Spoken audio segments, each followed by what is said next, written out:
얼마 전에 한 언론사에서 직장에서 받는 스트레스의 주요 원인, 이걸 조사한 걸 봤는데요. 제가 제목만 딱 봤을 때 제 생각에는 과도한 업무량이라든지 혹은 낮은 연봉이라든지 아니면 뭐 성과에 대한 압박, 이런 것들이 1위를 할 줄 알았는데 놀랍게도 1위가요 직장 상사와의 관계였습니다. 특히 업무 외적인 일로 감정적인 학대를 당할 때 그 스트레스의 강도가 가장 심하다고 하던데요. 만약 그 조사 대상자들이 이렇게 이야기했더라고요. 본인의 잘못으로 윗사람과의 관계가 틀어졌으면 할 말이 없는데 그 원인이 내가 아니라 그 윗사람이 가진 성격 자체의 결함이나 혹은 이기심이나 혹은 시기심 때문, 이런 것 때문이라면 이보다 억울한 일이 없다라고 합니다. 그 사람을 만나야 하는 매일매일이 고통스럽다라고 하는데요. 저도 이 생각해 보니까 비슷한 경험이 있더라고요. 저도 이제 어떤 분이, 이분은 사소한 것에 너무 잘 삐지는 겁니다. 그런데 이게 한번 삐지면 돌이킬 수가 없는 겁니다. 그래서 이분하고 같이 일을 하는 데 있어서 삐지는 게 너무 많으니까 이게 참 힘들었던 그런 경험이 있습니다. 그런데 문제는 살아보니 어떻다고요? 이렇게 감정적 혹은 일관성이 결여된 이런 윗사람을 만날 가능성, 직장 상사를 만날 가능성이 생각보다 많더라 적더라? 많더라라는 겁니다. 마찬가지로 다윗의 인생 역시 이런 아픈 경험들이 참 많았습니다. 먼저는 어린 시절이죠. 다윗은 자기 가정 안에서 이런 고된 윗사람들을 만났습니다. 바로 자기를 인정하지 않던 부모님, 그리고 늘 자신을 무시하던 위로 7명의 형. 다윗은 이들의 틈바구니 속에서 살아야만 했죠. 그런데 장성하에서는 이보다 더한, 아니 진짜 참으로 지독한 윗사람을 만나게 됩니다. 성도님들, 우리가 어제 보았듯이 다윗은 골리앗을 아주 멋지게 쓰러뜨리죠. 이후에 엄청난 영광을 얻게 됩니다. 그런데 하필 저는요 성경 보면서 진짜 이 노래 부르는 사람들 이해가 잘 안 됩니다. 사울이 죽인 자는 천천히요, 다윗은 만만히로다. 이 말은 다윗을 칭찬하는 말이 아니라 다윗을 죽이겠다는 이야기죠. 아니, 할 거면 좀 거꾸로 불러주던가요. 다윗이 죽인 자는 천천히요, 사울이 죽인 자는 만만히더라. 뭐 이랬으면 사울이 뭐 그다지 뭐 신경이나 썼겠습니까? 뭐 시기심을 느꼈겠습니까? 오히려 내가 이번에 좋은 부하 장수 하나 얻었구나 이러고 말았을 겁니다. 근데 이걸 반대로 하니까 사울의 심기가 불편해지더라라는 겁니다. 오호라, 이것 봐라. 사울이 죽인 자는 천천히요, 다윗은 만만히로다. 그러니 이제 이 자가 다음에 노릴 것은 내 왕자밖에 없겠구나. 이 생각 왜 안 들겠습니까? 그래서 사무엘상 18장 8절에서 9절 말씀 보면 사울이 그 말에 불쾌하여 심히 노하여 이르되 다윗에게는 만만을 돌리고 내게는 천천만 돌리니 그가 더 얻을 것이 나라 말고 무엇이냐 하고 그날 후로 사울이 다윗을 주목하였더라 라고 합니다. 이제부터 다윗은 참 피곤한 인생을 살게 될 것이다 라는 걸 암시하는 거죠. 이럼에도 다윗은요 오히려 사울을 위해서 더 열심히 일하고 더 많은 혁혁한 공을 세웠지만, 그래서 인정받으려고 했지만 오히려 그러면 그럴수록 다윗에 대한 사울의 경계심은 더 커져만 갈 뿐이었습니다.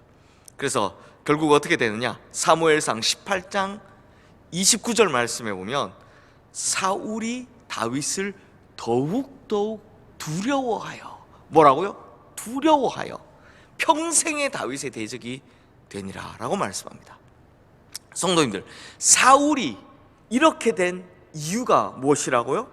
더욱 두려워하여, 바로 두려움 때문이었다라고 합니다. 이걸 성도님들 잘 기억해 두시기 바랍니다. 두려움 때문이었다. 다시 돌아와 이제 다윗은 어떻게든 자기를 잡아 죽이려고 혈안이 되어 있는 사울 때문에 이제 어쩔 수 없이 도망자 신세가 됩니다. 처음에는 라마나요스로 도망을 쳤는데 그곳에 3번씩이나 분명한 하나님의 도움이 있었음에도 불구하고 너무 불안해한 나머지 뭐라고요? 너무 불안한 나머지 하나님의 도우심이 있던 이 라마나요스를 뛰쳐나와서 요나단에게 도움을 청하러 갑니다. 이게 문제의 발단이었죠. 분명한 하나님의 도우심을 보고서도 인맥으로, 사람으로 이 문제를 해결하려 했던 겁니다. 근데 이 방법이 먹히겠습니까? 아니죠. 완전한 판단착오죠. 더 큰 위기에 봉착하게 됩니다. 그 당시 다윗이 쓴 시가 시편 59편인데 거기에 보면 내가 허물이 없으나 그들이 달려와서 스스로 준비하오니 주여 나를 도우시기 위하여 깨어 살펴주소서라고. 제가 얼마나 답답하고 다급했으면 하나님 지금 주무시고 계십니까? 지금 저 죽을 것 같습니다. 그러니 이제 제발 그만 좀 주무시고 좀 깨어 일어나셔서 저 좀 살려주세요. 이렇게 기도를 하고 있는 겁니다. 진짜 답답하고 다급했다라는 것이 느껴지죠.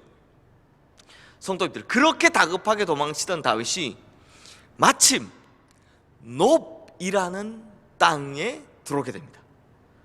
이제 오늘 본문 위에 있는 1절 말씀 우리 함께 보시죠. 다윗이 놉에 가서 제사장 아히멜렉에게 이르니 아히멜렉이 떨며 다윗을 영접하여 그에게 이르되 어찌하여 내가 홀로 있고 함께하는 자가 아무도 없느냐 하니. 자, 성도님들, 지금 다윗이 놉이란 땅에 들어온 이유, 이거 뭐 특별한 거 아닙니다. 이게 왜 왔느냐? 아주 간단합니다. 왜 놉으로 왔느냐? 그 당시 놉 땅에는 바로 성소가 있었기 때문입니다. 그럼 왜 성소로 왔느냐? 성소에는 이게 어떤 생명이든 함부로 해할 수 없었기 때문이죠. 무조건 어떤 생명이든 간에, 심지어 살인자이든 간에 이 성소 안에서는 어떻게 할 수가 없었던 겁니다. 우리나라에도 이 과거에 보면 대학생들 막 이 민주화 운동 하다가 잡힐 것 같으면 어디로 도망갑니까? 교회나 성당 도망갔잖아요. 왜냐하면 이런 곳은 공권력이 함부로 침범할 수 없는 곳이기 때문입니다. 다윗도 똑같은 이유로 지금 성소에 찾아간 겁니다. 그렇게 다윗이요, 거기 가서 성소에 갔으니까 누굴 만나느냐? 당연히 제사장 만나죠. 아히멜렉이라는 제사장을 만나게 됩니다. 그런데 이 아히멜렉도요, 다윗을 만나자마자 아히멜렉이 떨며 영접했다고 합니다. 이 왜 떨었을까요? 다윗은 지금 현존하는 최고의 권력자 사울이 사력을 다해 찾고 있는 인물 아닙니까? 그런 위험한 인물이 갑자기 덜커덕 성소 안으로 들어오니까 당연히 겁이 나는 거죠. 그래서 함께하는 자가 아무도 없느냐? 지금 이렇게 물어본 겁니다. 그런데 여기서 또 문제가 발생합니다. 아히멜렉이 겁을 먹은 것처럼 다윗 역시 두려움에 사로잡힌 나머지 거짓말을 해버리는 겁니다. 2절 말씀에서 볼 수 있듯이 내가 왕의 은밀한 명령을 받고 급하게 나와서 혼자 있게 됐습니다. 내 부하들은 지금 저 은신처에 숨어 있습니다 라고 거짓말을 한 겁니다. 아마 다윗도 눈치가 있으니까요, 이 사실대로 말했다간 큰일 나겠다 싶었던 거죠. 그래서 왕의 밀명을 받아 비밀 업무를 수행 중입니다 라고 거짓말을 해버린 겁니다. 이거 뭐 사울이든 아히멜렉이든 다윗이든 전부 다 두려움이 문제인 겁니다. 그렇다면 성도님들, 참 안타깝지만 이런 순간이 맞닥뜨리게 될 때 사람이 왜 거짓말을 하게 되는지 아십니까? 악해서요? 악해서 거짓말을 한다? 그렇지 않습니다. 물론 뭐 사기치고 뒤통수 치는 사람, 이런 나쁜 사람들이야 뭐 당연히 악해서겠지만 제가 말씀드린 것처럼 바로 보통 우리 같은 사람들, 보통 보면 착하고 성실한 사람들이 이런 상황이 오면 갑자기 왜 거짓말을 하느냐? 그 이유가요, 이때는 악해서가 아니라 약해서입니다. 약해서. 보십시오. 그렇게 착하고 성실하던 다윗도 두려우니까 거짓말을 하게 되더라라는 겁니다. 그렇게 신앙 대단한 다윗도 두려움 앞에선 결국에 인간의 연약한 모습을 고스란히 다 드러내버리더라, 거짓말을 하더라라는 겁니다. 그런데 성도님들, 이때는 모면하지만 이 결과가 문제죠. 사실 그 자리에 다윗과 아히멜렉만 있었던 게 아닙니다.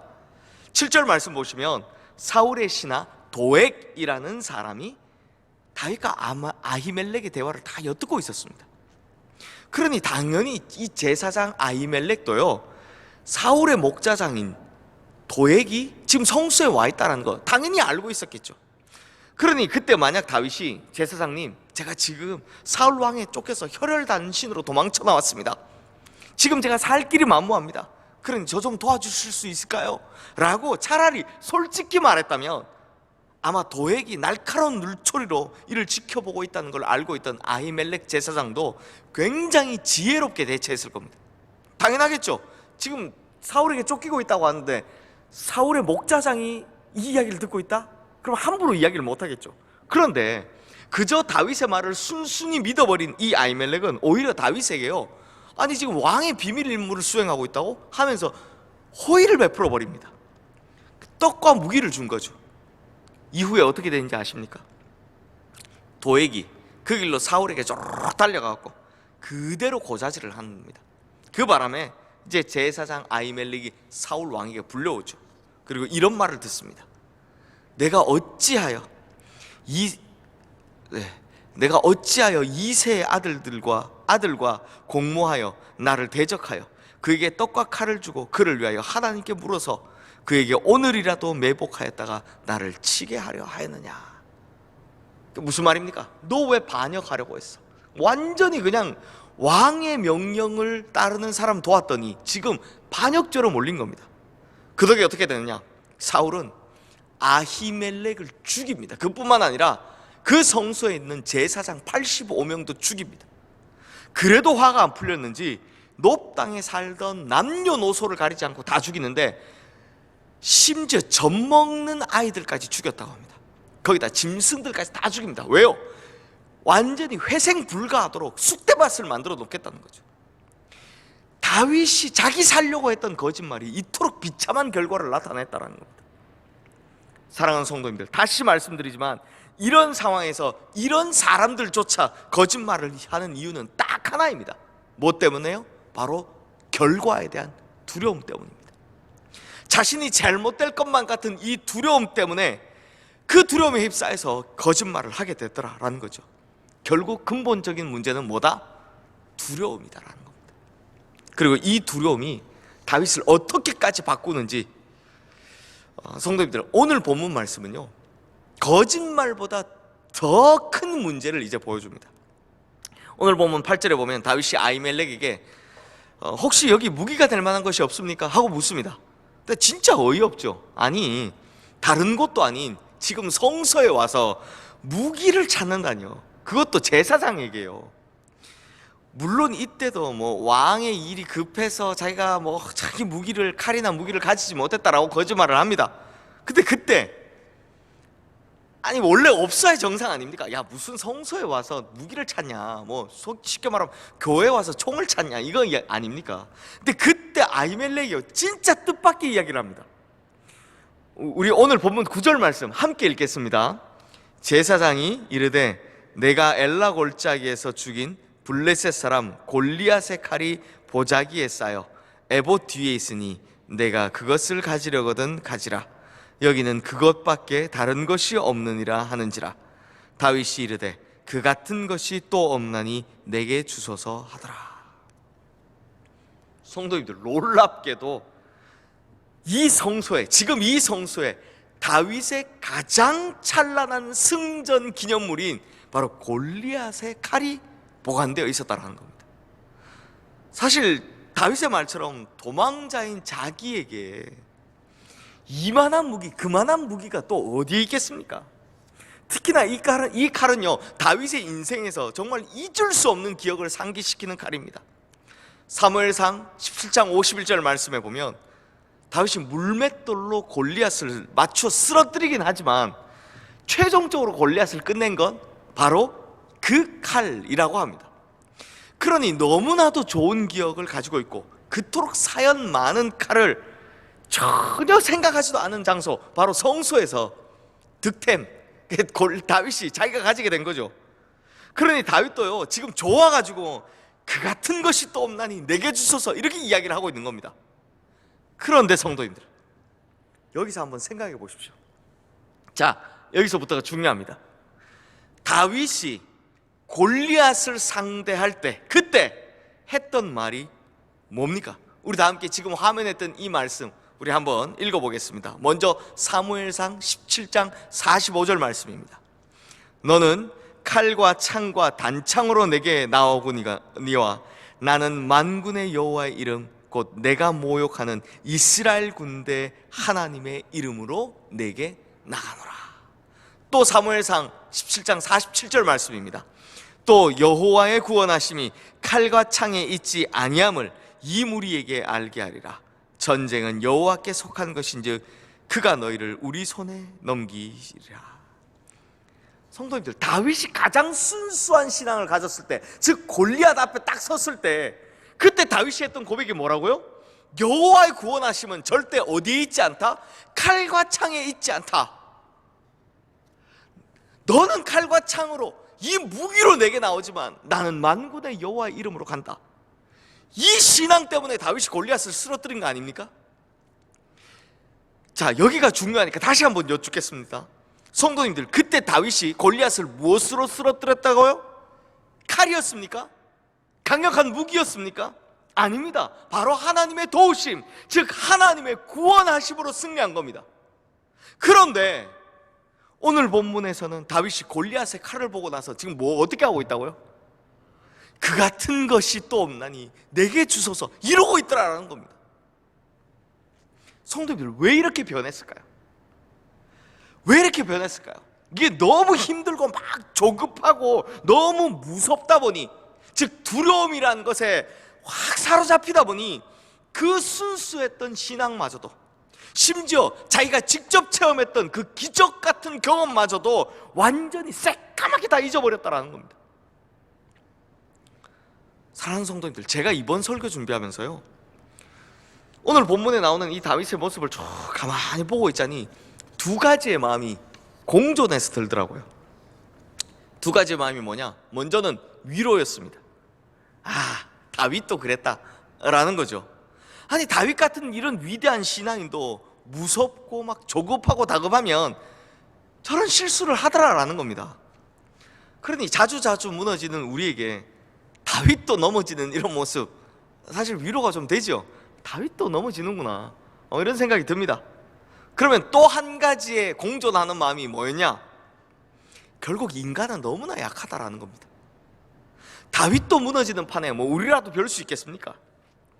우리가 오늘 본문의 다윗을 보면서 아이고 다윗 저 왜 저러나, 아이고 싶지만 실제로 이렇게 두렵고 떨리는 일이 우리에게 닥치면 그 누구도, 저 역시도 다윗보다 잘하기는 어려울 겁니다.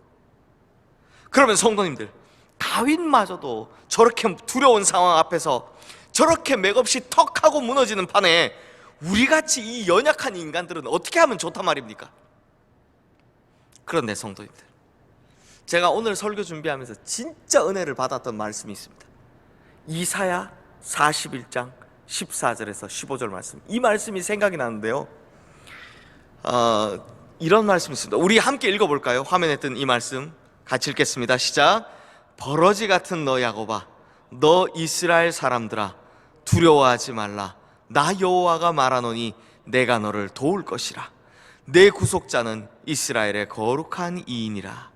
보라, 내가 너를 이가 날카로운 새 타작기로 삼으리니 내가 산들을 쳐서 부스러기를 만들 것이며 작은 산들을 겨같이 만들 것이라. 성도님들, 버러지 같은 너 야곱아, 이 부분이 예전 우리가 보던 개역 한글 성경에 보면 지렁이 같은 너 야곱아, 이렇게 번역이 되어 있죠. 이게 원래 원어를 직역하니까요, 분홍색 벌레, 뭐 이렇게 해석이 되더라고요. 분홍색 벌레. 그래서 이게 각 성경의 번역들마다 다 다릅니다. 버러지, 벌레, 구더기, 지렁이 등등등 이렇게 다양하게 번역하고 있는 걸 볼 수 있습니다. 그래서 아예 새 번역 성경 같은 경우에는 둘 다를 써서 지렁이 같은 야곱아, 벌레 같은 이스라엘아, 아예 두 개를 다 쓰고 있는 걸 볼 수 있습니다. 자, 그런데 성도님들, 이게 뭐 번역의 정확성, 뭐가 더 정확하냐, 이건 차치하더라도 이 말씀에서 중요한 건 뭐냐면 진짜 약한 존재라는 거죠. 진짜 약한 존재. 그러므로 성도님들, 그냥 지렁이라고 생각하고 한번 봅시다. 지렁이는 그야말로 이 세상에서 제일 약한 존재입니다. 그렇죠? 그 오죽했으면 우리 속담에조차 지렁이도 밟으면 꿈틀거린다 라고 이 약하디 약한 존재의 대명사로 표현을 했을까요? 실제 지렁이는요, 느려 터진 데다가 볼 수 있는 눈도 없고 들을 수 있는 귀도 없고 생각할 수 있는 두뇌도 없습니다. 거기다 상대를 공격할 수 있는 무기는커녕 자신을 방어할 수 있는 무기라고는 꿈틀거리는 것 외에는 없습니다. 이런 지렁이에게 무슨 날카로운 발톱이 있겠습니까? 무슨 날카로운 이빨이 있겠습니까? 그런데 이런 지렁이를 통해서 하나님께서 어떻게 하신다고요? 이가 날카로운 새 타작기로 삼아서 산들을 쳐서 부스러기를 만들 것이며 작은 산들을 겨와 같이 만들 것이다 라고 합니다. 성도님들, 이게 말이나 됩니까? 지렁이를 가지고 저 산을 무너뜨린다니요. 그런데 하나님이 그렇게 하시겠다는 겁니다. 이 하나님의 말씀을 감히 누가 거부할 수 있겠습니까? 사랑하는 성도님들, 우리 같은 신앙인들에게 믿음, 이 믿음의 반대는요, 불신이 아니라 두려움입니다. 우리는 불신자들처럼 하나님의 계심을 막 부정하지 않습니다. 하나님의 함께 하심도 부정하지 않습니다. 그런데 이게 두려움에 사로잡히면 그 좋던 믿음도 다 온데간데 없어져 사라져 버리더라라는 겁니다.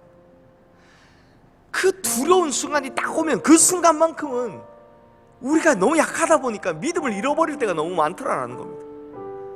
그러므로 성도님들, 두려움은 항상 믿음과 이 대척점에 있는 거죠. 두려움과 믿음의 상관관계는 서로 반대라는 겁니다.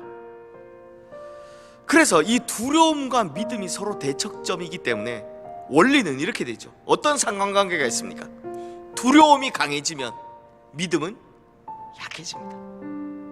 반대로 믿음이 강해지면 이 두려움은 약해지더라라는 겁니다. 그래서 이사야 41장 14절 말씀에서는 지렁이 같은 우리에게 하나님께서 뭐라고 권면하십니까? 두려워하지 말라. 나 여호와가 말하노니 내가 너를 도울 것이라. 두려워하지 말라 말씀하는 겁니다. 사랑하는 성도님들, 오늘 본문에서 보았듯이 당시 두려움에 완전히 무너졌던 이 다윗이요, 이후에 이 사건을 기록하며 이렇게 시를 씁니다. 바로 시편 37편 5절에서 7절 말씀인데요, 내 길을 여호와께 맡기라. 그를 의지하면 그가 이루시고 내 의를 빛같이 나타내시며 내 공의를 정오의 빛같이 하시리로다. 여호와 앞에 잠잠하고 참고 기다리라. 자기 길이 형통하며 악한 꾀를 이루는 자 때문에 불평하지 말지어다. 다윗이 이걸 자기가 경험해봤잖아요. 경험해보고 나서 우리에게 이렇게 권면을 하고 있는 겁니다. 뭐라고 합니까? 여러분의 삶의 길을 여호와께 맡기고 의지하면 그분께서 다 이루실 겁니다. 그러므로 참으십시오. 기다리십시오. 불평하지 마십시오. 그러면 여러분의 의의가 빛같이, 여러분의 공의가 정오의 빛같이 빛나게 될 것입니다.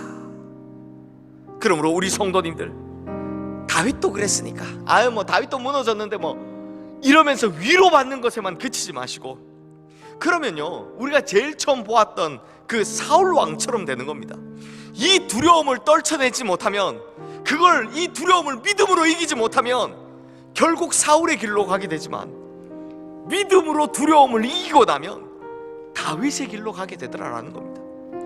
그러므로 이 두려움을 디디고 일어선 다윗처럼, 이 실패를 디디고 일어선 다윗처럼 아름다운 신앙인으로 한 단계 더 업그레이드된 우리 성도님들 되시기를, 그래서 지금까지의 실패, 두려움으로 말미암아 실패한 것 다 디디고 일어서서 두려움을 이기는 믿음의 수준을 한 단계 더 업그레이드 하시는 우리 모든 성도님들 되시기를 주님의 이름으로 축원합니다. 사랑하는 성도님들, 그 어떤 순간에도 두려워하지 마십시오. 다윗의 권면처럼 오직 하나님만 의지하십시오. 가장 힘들고 가장 무섭고 가장 급할 때 오히려 약한 이 지렁이를 통해서라도 큰 산조차 부스러기로 만드실 그 능력 있으신 우리 하나님을 믿는 믿음을 더욱 굳세게 붙드는 우리 성도님들 되시기를 주님의 이름으로 축원합니다. 이 시간 우리 함께 찬양하고 기도하며 나가겠습니다.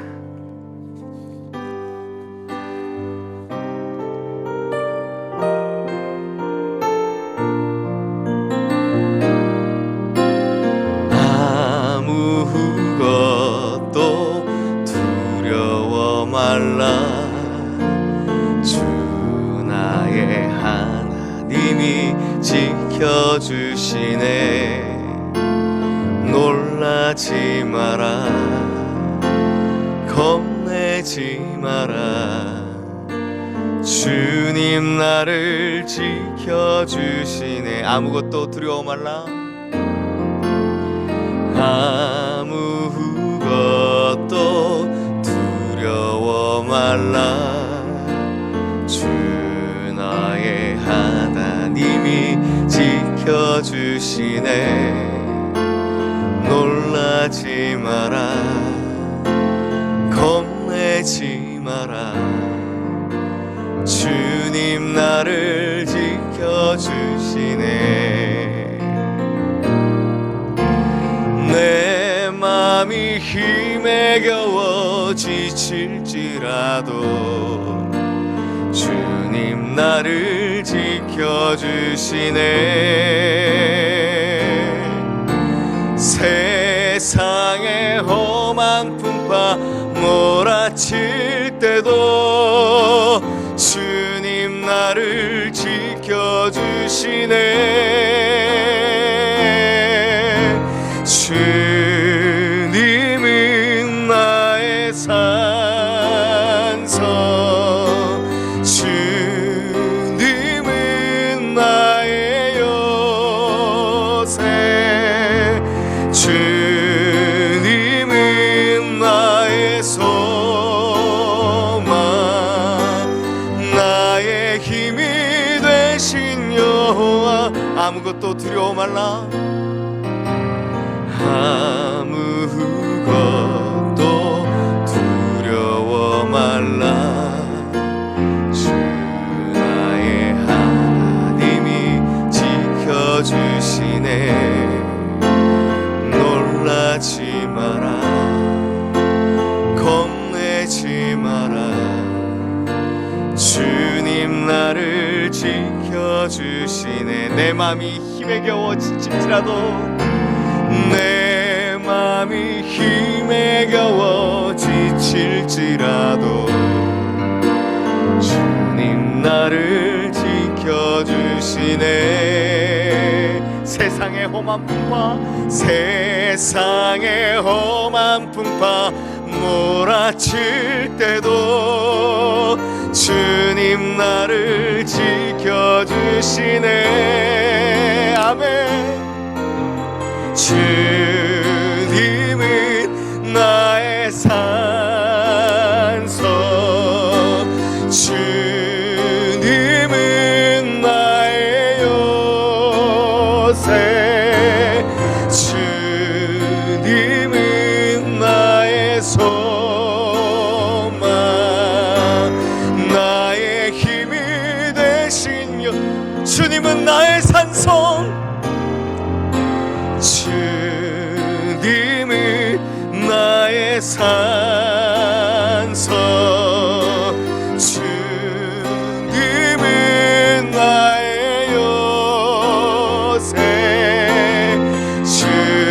주님은 나의 소망, 나의 힘이 되신 여호와. 나의 힘이 되신 나의 힘이 되신 여호와. 나의